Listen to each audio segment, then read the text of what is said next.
There are so many words that I can use to describe that PlayStation 5 state of play, or whatever they were calling it, the PlayStation Showcase, right? And I don't want to talk about the entire showcase because personally, I felt like most of it was kind of not worth the viewership, you know? There was a lot of trailers that started with the iconic text of not actual gameplay. And I've had a conversation with some friends of mine about the Mortal Kombat trailer a few days ago, whereas if you don't show any gameplay, what's the point of watching, right? So a lot of these trailers were no actual gameplay, but there were some cool announcements like Metal Gear Solid is coming back. I don't know if it's a remake or a sequel. They are bringing back the first 3 games remastered. There's a release date for the new Assassin's Creed for October. I personally don't care about Assassin's Creed anymore. I'm kind of Assassin's Creed out. But despite some cool things with the VR, mainly Resident Evil 4 VR, Spider-Man 2. Now, it's been rumored for a while that this game was going to release this year, and yes, it is coming out this fall.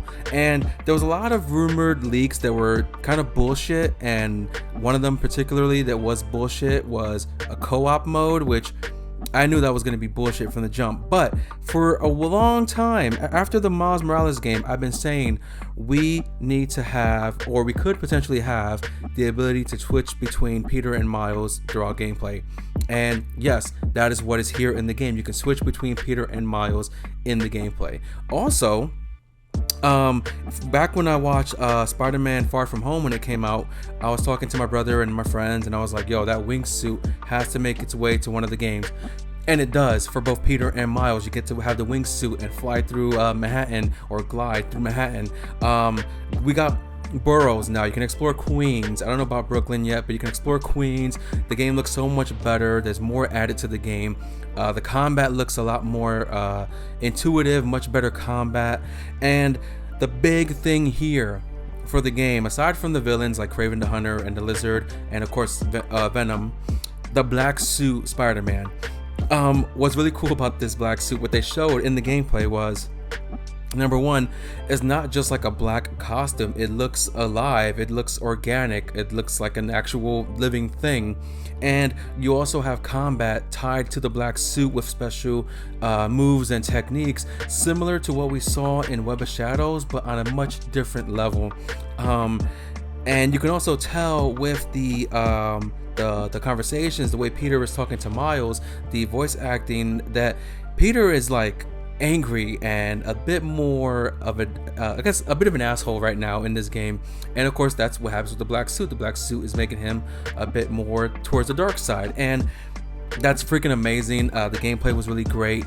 I am so excited for this game because I've been waiting for this game for a while, and I know that even as great as this game looks, it could be hard to beat certain games for Game of the Year this year, but it looks like a strong contender nonetheless. I don't know for sure if it's, last I checked, it is exclusively on the PS5, so not last gen console, unfortunately. If you have a PS4, sorry. But I am just really excited for this game. And there was a couple of other announcements with the presentation as well. They are doing a new kind of portable PlayStation. Basically, it's a way of streaming your PS5 games that are downloaded to your console onto this handheld, and I don't know if it's going to have any functionality outdoors. I don't know if it's going to be meant for just indoors, but it must have some type of outside connectivity, wireless something, right? That's the point of having a portable console, to play your game on the go. So they said right now it's called Project Q, I think. So they don't have a working name for it yet, or an official title for it yet. And they are also working on releasing some new PS5 earbuds, which is going to connect to that device, and also mobile phone, like a regular, like AirPods, for example. But I wonder if it's also going to have some type of connectivity automatically to the PS5, whereas you don't need a USB dongle like you do with the Post 3D, which I forgot I was charging, so I almost pulled the cable down and destroyed my other headset. 1 second. But yeah, like, a few things are really cool. I was hoping to see a exclusive faceplate for the PS5 for the Spider-Man game. I used to have the Spider-Man PS4 Pro, the red one. I won't get into why I don't have it no more, but that was my favorite like thing I've owned of all time, and I had to get rid of it. But I was hoping for a faceplate. I know you can take the regular one and do some type of customization, hydro dip and skins and all that. I don't want to do that. I don't have the time or the capability of doing that, and I don't want to buy a cheap skin that's going to peel off over time.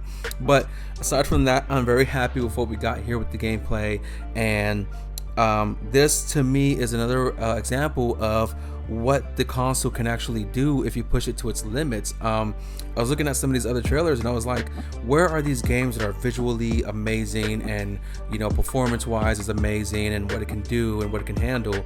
Games like Horizon Zero Dawn and Ghost of Tsushima, Ratchet and Clank Rift Apart. I need more of these games to actually utilize the power of the PS5, and I think that's what we're gonna get with this Spider-Man sequel. I have no other words for it. I'm really excited. I cannot wait.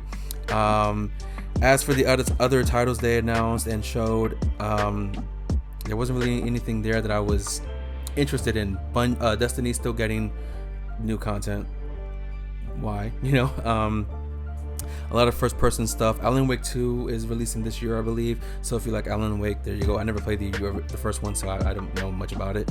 It looks interesting. It looks, you know, like a good survival horror thing that I can get into. But yeah, I just wanted to talk about Spider-Man mostly, and I'm going to share my thoughts with my buddies over on our podcast, the Three Amigos podcast, so be sure to check that out as well. We are going to possibly have an episode up by tonight or tomorrow. And I just can't wait for Spider-Man. I'm going to, you know, when pre-orders are open and ready, I'm going to pre-order mine, and I'm sure they're going to do some type of, you know, special edition, or if they do a collector's edition with a black suit Spider-Man like statue or something, I'm going to get it. I'm definitely going to get that. But yeah, that's pretty much it for today. Thank you guys for watching. Let me know in the comments what you think about this presentation as a whole, and what are you excited about with the Spider-Man game, or what are some things you hope to see that wasn't shown here. You know, characters returning, new characters, new locations. Let me know in the comments, and be sure to check out my other videos. I am trying to do a couple more live streams. I've just been very busy with Tears of the Kingdom. I'm hoping to get a review for that out soon for you guys, but just for quick thoughts, Tears of the Kingdom is pretty damn impressive. That's all I gotta say. I'm Anthony Olan, and I'll see you guys next time.